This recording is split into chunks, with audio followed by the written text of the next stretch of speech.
Assalamualaikum warahmatullahi wabarakatuh. Selamat pagi dan salam sejahtera.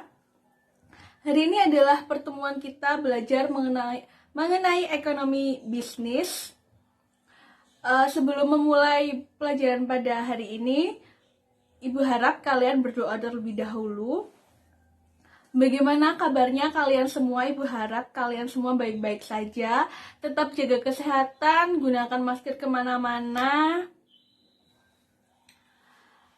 Hari ini kita akan belajar mengenai kelangkaan. Nah, pada tahun ini kita kemarin sempat mengalami kelangkaan, yaitu kelangkaan masker, di mana awal-awal kejadian COVID-19 ini kita mengalami kelangkaan masker. Nah, kita akan membahas lebih dalam lagi apa itu kelangkaan. Tonton video ini sampai akhir. Terima kasih. Jangan lupa komen sebagai tanda aktivitas kalian telah menonton video ini. Kelangkaan, hubungan antara kebutuhan dan sumber daya manusia. Apa saja hubungan antara kebutuhan dan sumber daya manusia? Mari simak penjelasan berikut.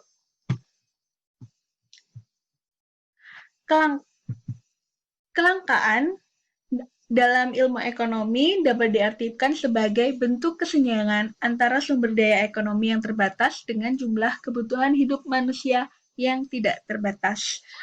Biasanya, kelangkaan ini terjadi karena kebutuhan manusia yang terus bertambah tetapi tidak diimbangi dengan alat pemuas kebutuhan tersebut. Berikut adalah faktor-faktor penyebab kelangkaan. Namun, kelangkaan sumber daya ini biasanya itu dialami oleh setiap orang, bangsa, dan negara. Jadi tidak hanya wilayah-wilayah tertentu, tetapi hampir semua negara mengalami kelangkaan, baik itu dari bentuk sumber daya alam ataupun yang lainnya. Berikut adalah faktor-faktor penyebab kelangkaan. Yang pertama adalah keterbatasan sumber daya alam. Sumber daya alam dibagi menjadi dua, yang terbarukan dan tidak dapat terbarukan. Yang paling rentan mengalami kelangkaan adalah sumber daya alam yang tidak terbarukan. Jika penggunaannya tidak terkontrol, ini akan sangat rentan untuk mengalami kelangkaan. Selanjutnya yaitu perbedaan letak geografis. Perbedaan letak geografis menyebabkan persebaran sumber dayanya itu tidak merata. Ada wilayah yang memiliki tanah subur, ada yang memiliki kaya akan tambang, seperti itu. Nah, bahkan ada wilayah-wilayah yang memiliki kekurangan air bersih. Nah, itu salah satu contoh dari perbedaan geografis.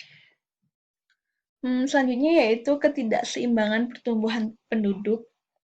Laju pertumbuhan penduduk yang cepat daripada laju pertumbuhan produksi ini akan mempercepat proses kelangkaan. Maksudnya bagaimana? Jika jumlah penduduknya lebih banyak, tetapi alat pemuas kebutuhannya itu lebih sedikit, maka akan terjadi kelangkaan barang tersebut. Itu. Faktor selanjutnya yaitu rendahnya kemampuan produksi. Nah, ini ketersediaan alat pemenuh kebutuhan hidup manusia itu tidak dapat terpenuhi karena proses produksinya itu rendah. Kenapa rendah? Ini berhubungan sama faktor yang berikutnya. Karena dipengaruhi juga oleh perkembangan teknologi yang lambat. Kalau misalkan ya, teknologinya tidak cepat. Misalkan mesin A dan mesin B berbeda kan. Yang mesin A ini menghasilkan jumlah barang 50.000 per menit, sedangkan mesin B ini menghasilkan barang 100 per menit. Nah, itu juga akan mempengaruhi produksinya, seperti itu. Yang terakhir adalah terjadinya bencana alam. Nah, bencana alam juga salah satu faktor yang mempengaruhi pemenuhan kebutuhan manusia.